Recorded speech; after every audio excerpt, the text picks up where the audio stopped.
Okay, this is creating structure for your plaster bandages.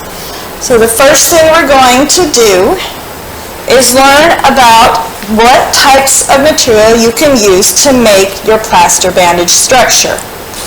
You can use newspaper, aluminum foil, cardboard, wire, like a bowl for a mold, or a balloon. I'm going to go through these different types of techniques. So the first thing you're going to want to do is make a base for your project. So I have cut out a piece of cardboard into the shape I want it, pretty close to the shape I want it. I just cut with these older scissors. Make sure you use the older scissors and not the good scissors. Cardboard, dulls, paper, or full scissors. So you need to make sure you're using older scissors that won't matter so much. So it's going to be kind of the shape of a palette for my base. So you can use cardboard for your base. Then you're going to build from there. To make a ball, you can use aluminum foil and ball it up, or you can use newspaper to ball it up. So all you're going to do, just kind of start balling it out to the corner of the newspaper. Kind of make it tight. You can always add layers to it to make it bigger.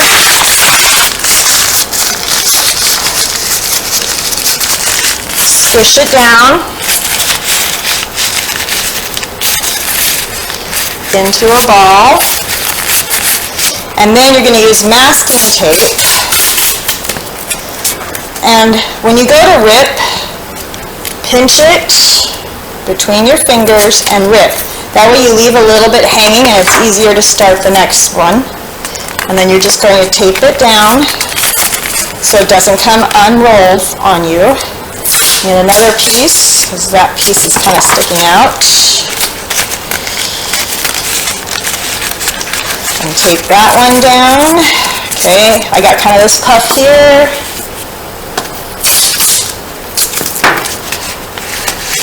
So that's all I do. Roll it into a ball and then tape the newspaper down. Newspaper works best. If you use aluminum foil, you're going to get it more rough, and tape doesn't like to hold on to aluminum foil very well, so you'd have to wrap tape around to the edge of the tape. You'd have to use longer pieces and make sure the tape comes back and touches. Okay, so that's a ball.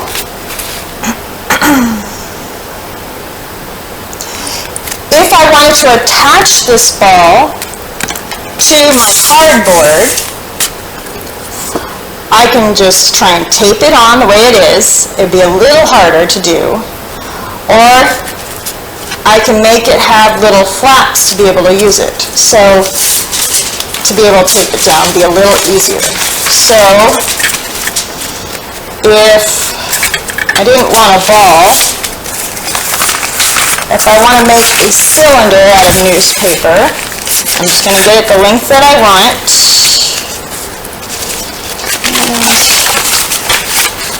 I'm going to make this a little shorter because I don't want it real long. And I'm just going to roll it up into a snake kind of shape, into a cylinder. Nice and tight. Now to get this to attach to this piece of cardboard, I'm going to cut slits in it.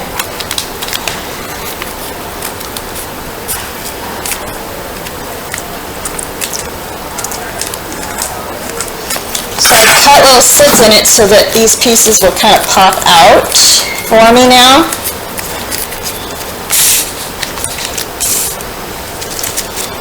So it kind of pops out like this. I'm going to tape this cylinder together.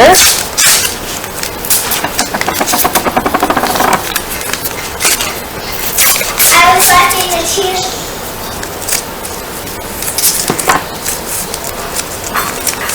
So I'm taping this cylinder together. Now I'm going to attach this to my base by taping it down. I have those little tabs sticking out so that it's easy to attach it to my base.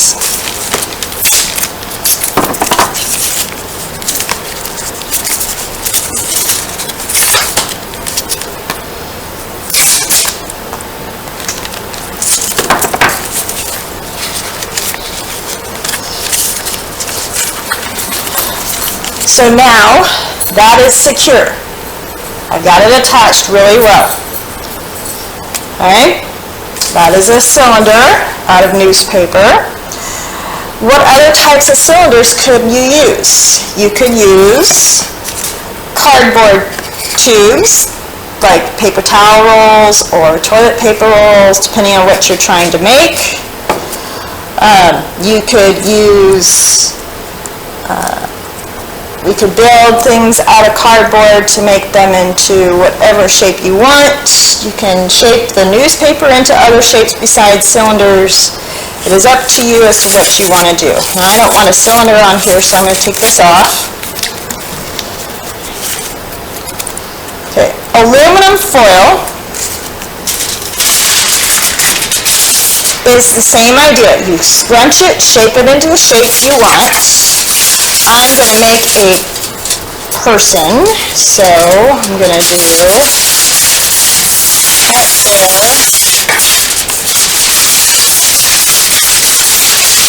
cut there, and cut there.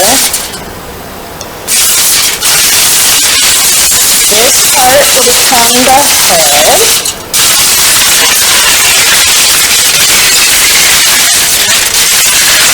My legs,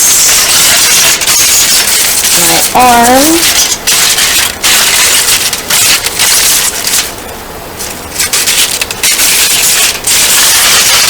whatever leg is, and my arms are going to be longer than my legs, so I'll have to fix that. But you just kind of shape them up into the shape you want. Now, if it gets too skinny in some place, because you squished it too much, just add a little more aluminum foil on the outside around it.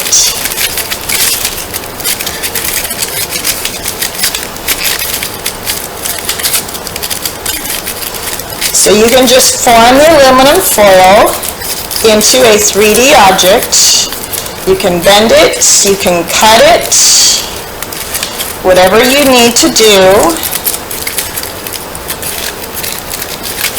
to make your 3D object. And then I'm going to add just a little bit of tape, because it does, plaster does not like to stick to aluminum foil. So I'm going to make this tape long enough so that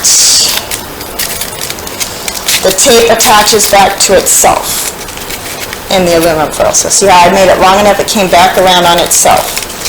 So aluminum foil is good for structure, but then you got to cover pretty much the whole thing in tape.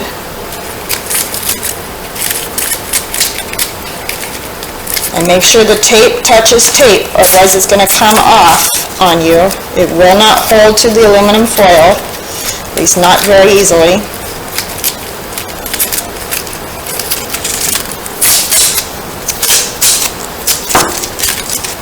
But don't be wasteful of the tape either if you can.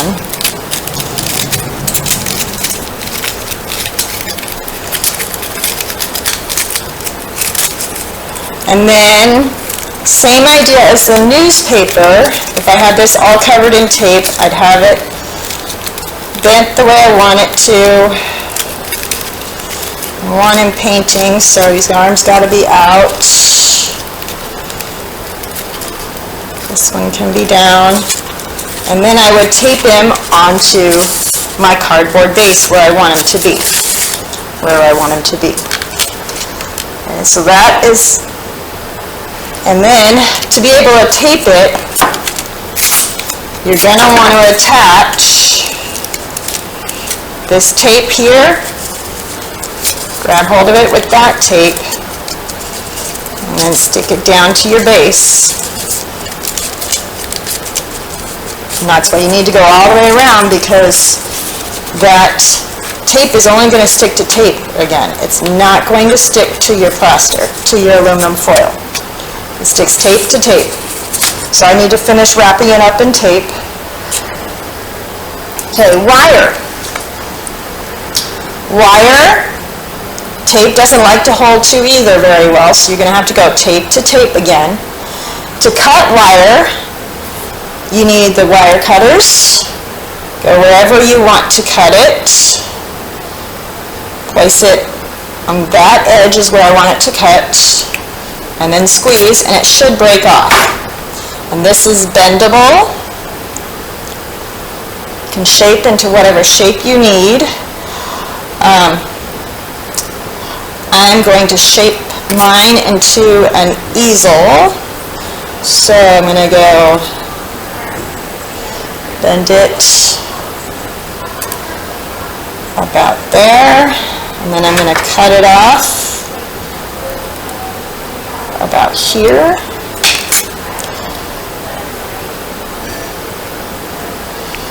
And then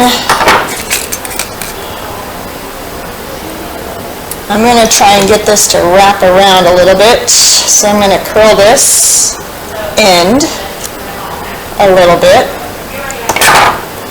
and slip it through. And then I'm going to tighten it, like crimp it down, so squish it down so it stays in place, hopefully.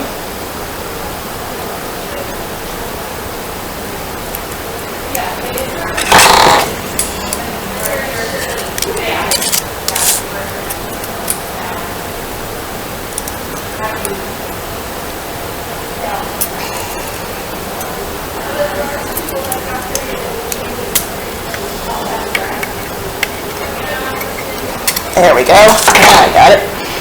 That's better. And then I need to figure out how far down I want that. And I'm going to cut the extra off. And then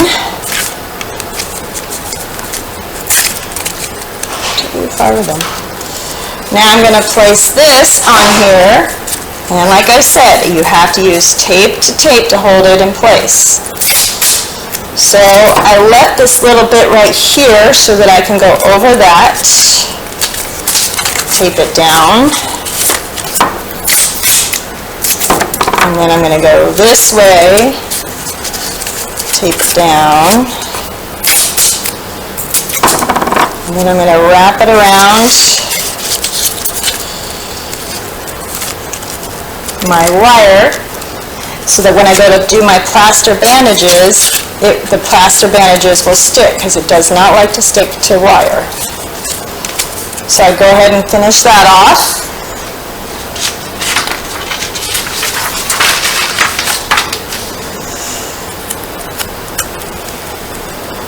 Okay, if I wanted to use this bowl and make a bowl shape, or half of a ball shape as my mold, the first thing I'm going to put in my bowl is plastic wrap so that the plaster bandages do not stick to the bowl, because I want that to pop out. I do not want it to stay in there. I want it to release. So I put plastic wrap on the bottom. Make sure it's covered the best I can so I don't get plaster on the bowl either. So that's what you do for a bowl if you want to use a bowl for a mold, or if you want to use anything else for a mold, make sure you put plastic wrap on it first so that we can keep the mold. And the last thing you can use is a balloon. You set it in a bowl like this, set the balloon on it, and then you're going to put the plaster bandages on it. Pretty simple to use. And I will demonstrate that in the next one.